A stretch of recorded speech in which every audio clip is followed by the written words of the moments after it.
देखिए, अभी कुछ दिनों के बाद 22 जनवरी को रामलला भी अपने भव्य और दिव्य मंदिर में हमें दर्शन देंगे। और मेरा सौभाग्य है कि मुझे अयोध्या में बन रहे राम मंदिर की प्राण प्रतिष्ठा में बुलाया है। तो ये आप सबके आशीर्वाद से ऐसा सौभाग्य मिलता है। इन दिनों ये जब इतना बड़ा काम है, आपने इतना बड़ा मुझे दायित्व दिया है, तो मैंने भी 11 दिन व्रत अनुष्ठान का एक संकल्प किया हुआ है। श्री राम का ध्यान स्मरण कर रहा हूं। और आप तो जानते ही हैं, जब आप प्रभु राम का स्मरण करेंगे तो माता शबरी की याद आना बहुत स्वाभाविक है। साथियों, श्री राम की कथा माता शबरी के बिना संभव ही नहीं है। अयोध्या से जब राम निकले थे तब तो वो राजकुमार राम थे, लेकिन राजकुमार राम पुरुषोत्तम, मर्यादा पुरुषोत्तम इस रूप में हमारे सामने आए क्योंकि माता शबरी हो, केवट हो, निषाद राज हो, न जाने कौन कौन थे लोग जिनका सहयोग, जिनका सानिध्य राजकुमार राम को प्रभु राम बना दिया। दशरथ पुत्र राम, दीनबंधु राम तभी बने सके जब उन्होंने आदिवासी माता शबरी के बेर खाए। रामचरितमानस में कहा गया है, कह रघुपति सुनु भामिनी बाता, मानू एक भक्ति कर नाता। यानी भगवान श्री राम ने अपने भक्त से सिर्फ भक्ति के संबंध को सबसे बड़ा कहा है।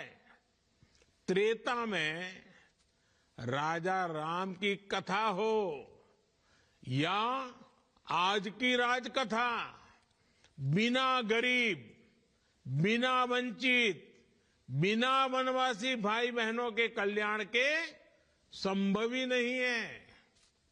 इसी सोच के साथ हम लगातार काम कर रहे हैं। हमने 10 साल गरीबों के लिए समर्पित किए। 10 साल में गरीबों को 4 करोड़ से पक्के घर बनाकर दिए हैं। जिनको कभी किसी ने पूछा नहीं, उनको मोदी आज पूछता भी है, पूजता भी है।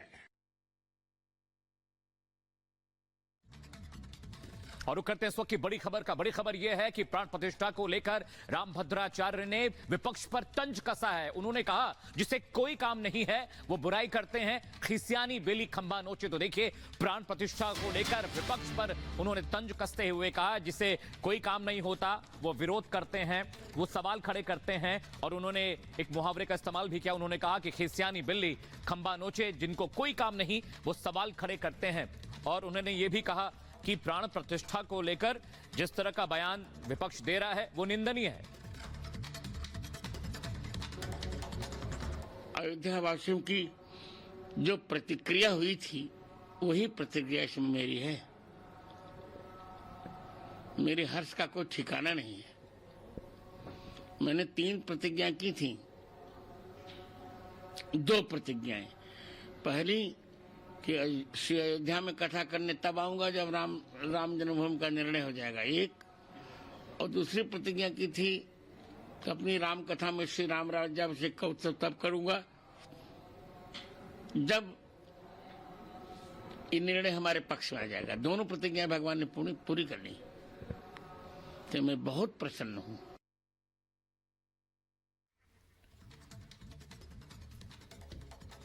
तो आपने सुना कि रामभद्राचार्य विपक्ष पर क्या कह रहे हैं। उन्होंने कहा कि जिसको कोई काम नहीं होता वो सवाल खड़े करते हैं, सवाल उठाएंगे। उन्होंने मुहावरे का इस्तेमाल भी किया कि खिसियानी बिल्ली खंबा नोचे। वो कह रहे हैं कि रामलाला आ रहे हैं, ये देश के लिए, संसार के लिए शुभ समाचार है।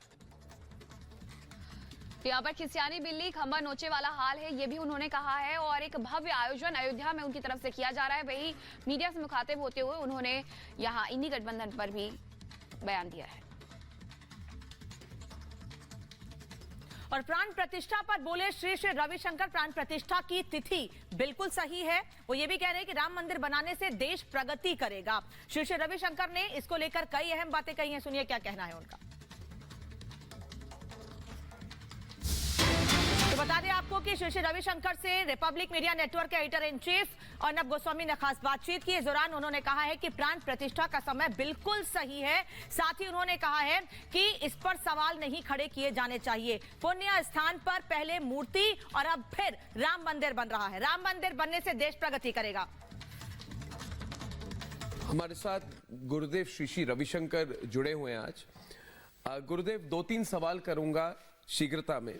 पहला सवाल यह है कि एक लॉबी है जो आपके सामने आजकल कह रही है कि मंदिर पूरी बनी नहीं है, अभी इसकी प्राण प्रतिष्ठा क्यों की जाए, हमें नहीं जाना चाहिए। या फिर एक लॉबी कह रही है कि 1 या 2 शंकराचार्य वहां पे नहीं जा रहे, तो इससे जो वो बॉयकॉट कर रहे हैं उसका एक तरह से वो मतलब अगर शंकराचार्य नहीं जा रहे तो उन्हें हमें भी नहीं जाना चाहिए, राजनीतिक दल कह रहे हैं। इन दोनों विषयों पर आपका क्या कहना है? देखिए, एक तो है शंकराचार्य जी के हम सम्मान करते हैं, वो एक स्थान का महत्व है। मैं ये कहना चाहूँगा कि वहाँ जो मंदिर की प्रतिष्ठा हो रही है, ये मंदिर पहले से था, वहाँ पर श्री राम जी की वहाँ सानिध्य पहले से है। अब प्राण प्रतिष्ठा कर रहे हैं तो उसमें कोई भूल चूक नहीं है। अभी आप देखिए, श्री राम ने भी रामेश्वरम में पहले मंदिर बना के फिर शिवलिंग की स्थापना करी कि पहले शिवलिंग की स्थापना करी। केदारनाथ में पहले शिवलिंग प्रकट हुए, बाद में मंदिर बनी। ऐसे आप देखेंगे जितने भी ज्योतिर्लिंग है, अपना पुण्य स्थान है, वहाँ पहले मूर्ति विराजमान हुए, बाद में मंदिर बनते चले गए।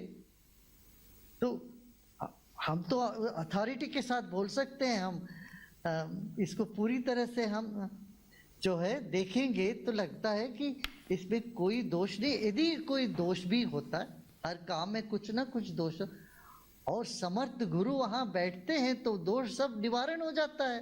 कहते ना, किम कुर्वन्ति ग्रहा सर्वे यत्र केंद्रे बृहस्पति, जिसके केंद्र में जहां बृहस्पति बैठ गए, गुरु बैठ गए, बाकी सब चीजों का निवारण हो जाता है, दोष होता तो भी। और तिथि के बारे में इतनी सारी चर्चा हो रही है, अर्णव, मैं कहूँगा कि कोई भी ऐसी तिथि नहीं है जिसमें 100% सब ठीक होगा। उसमें कुछ ना कुछ कहीं ना कहीं दोष होगा, मगर ये जो तिथि निश्चित किया गया है ये एकदम सही है, सही है। इसमें ऐसा इतनी बड़ी कोई दोष नहीं है। और इससे देखना देश में बहुत अच्छा आगे प्रगति होगी। जी। और